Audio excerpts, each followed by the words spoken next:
हम सभी स्टूडेंट की एक खास बात है। हम चाहे पूरे साल एंजॉय करें और पढ़ाई बिल्कुल भी ना करें, लेकिन एग्ज़ाम के एक दिन पहले हर स्टूडेंट पढ़ाकू बन जाता है।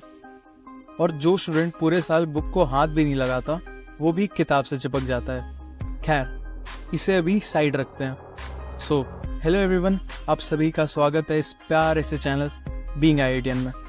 My name is Himanshu and I am BTech undergrad at IIT Delhi. तो चलो टॉपिक को स्टार्ट करते हैं। तो इससे पहले कि मैं इस वीडियो को स्टार्ट करूं, मैं आपसे एक क्वेश्चन पूछता हूं। एक इंटेलिजेंट आदमी कौन होता है? तो इसका आंसर मैक्सिमम लोगों के माइंड में आ रहा होगा। जो एग्ज़ाम में सबसे अच्छा मार्क्स स्कोर करता है वो सबसे ज़्यादा इंटेलिजेंट आदमी होता है। एंड एग्ज़ाम में उन स्टूडेंट के सबसे ज़्यादा मार्क्स आते हैं जिनको मैक्सिमम क्वेश्चन के आंसर आते हैं।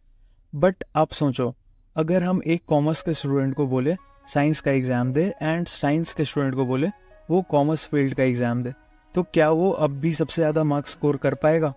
तो इसका जवाब है नहीं, शायद वो फेल भी कर सकता है। तो इससे हम ये कंक्लूड कर सकते हैं कि एक सीए इंटेलिजेंट है अपने फील्ड में एंड एक इंजीनियर इंटेलिजेंट है अपने फील्ड में। एंड अगर हम इस चीज़ को सही वे में ले तो इसका मतलब ये भी है कि आप किसी भी फील्ड में काम करके उस फील्ड के एक्सपर्ट बन सकते हो। एंड किसी भी फील्ड में एक्सपर्ट बनने के लिए सबसे ज़्यादा इंपॉर्टेंट रोल प्ले करता है आपका माइंडसेट।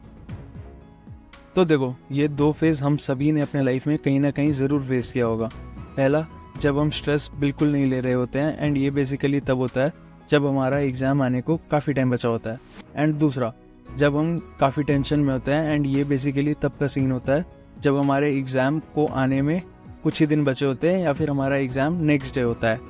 तो इसके लिए हमें ये करना चाहिए, जब हमारे एग्ज़ाम को आने में काफ़ी टाइम बचा हो तो हमें खुद से अपने माइंड में ये थॉट लाना चाहिए कि अगर ऐसा चलता रहा तो मैं अपने लाइफ में कुछ नहीं कर पाऊँगा एंड अगर एग्ज़ाम में अच्छे नंबर नहीं आए तो क्या ही करूँगा।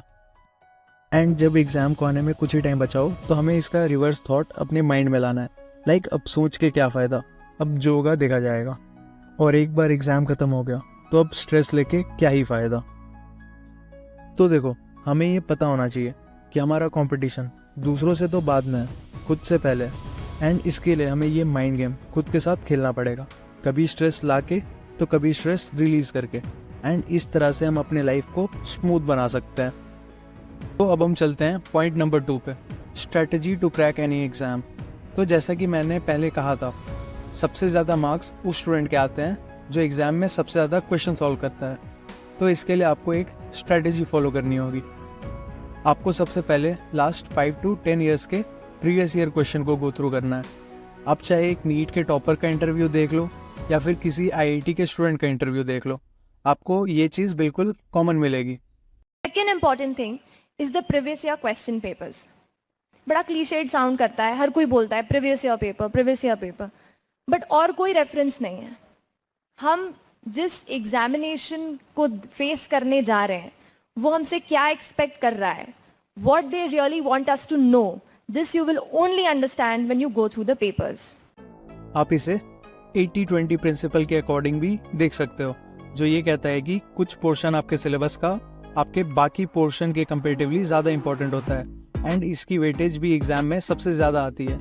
एंड इससे मेरा ये मतलब नहीं है कि आप सिर्फ उतने ही कॉन्सेप्ट को करो। मेरे कहने का ये मतलब था कि आप उन टॉपिक्स को ज़्यादा अच्छे से करो एंड उन टॉपिक्स में आप अपना ज़्यादा टाइम दो। अब इस कॉन्सेप्ट को मैं एक एग्जाम्पल के थ्रू समझाता हूँ। मान लो आपको एक पिज़्ज़ा बनाना है, तो इसके लिए आपको सबसे पहले उसका बेस बनाना पड़ेगा एंड उस पर टॉपिंग्स करना पड़ेगा। तो अगर आप उसके टॉपिंग्स पे फोकस करते रह जाओगे कि यार मुझे कॉर्न लेके आना है, कैप्सिकम लेके आना है, एंड बेस पे कॉन्सेंट्रेट बिल्कुल नहीं करोगे, तो आपका पिज़्ज़ा तैयार कभी भी नहीं होगा। तो आपके लास्ट के 10 ईयर्स के क्वेश्चन आपका बेस है एंड बाकी सारा सिलेबस उस पिज़्ज़ा के टॉपिंग है।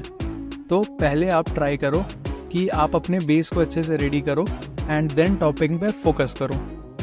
एंड अब हम बढ़ते हैं अपने थर्ड एंड लास्ट टिप की तरफ, जो कि ये कहता है कि रिस्ट्रिक्ट योरसेल्फ। इसको मैं एक एग्जाम्पल के थ्रू आपको समझाता हूँ। सपोज आप फिजिक्स की एक चैप्टर पढ़ रहे हैं एंड उसमें 15 से 20 कॉन्सेप्ट्स हैं, तो आपको उन हर कॉन्सेप्ट के कम से कम 20-20 क्वेश्चन सॉल्व करने हैं। अब इस पॉइंट पे काफ़ी लोग ये गलती करते हैं कि कुछ कॉन्सेप्ट्स के वो क्वेश्चन तो काफ़ी सारे सॉल्व करते हैं बट कुछ कॉन्सेप्ट ऐसे होते हैं जिन्हें वो टच ही नहीं करते, तो हमें इस चीज़ को अवॉइड करना है।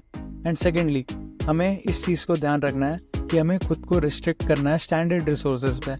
लाइक अगर आप बोर्ड एग्ज़ाम देने वाले हो तो आपको खुद को रिस्ट्रिक्ट करना होगा एनसीईआरटी के बुक पे। पहले आप एनसीईआरटी के बुक को अच्छे से सॉल्व करो, देन उसके बाद ही आप मूव ऑन करो किसी दूसरे बुक पे।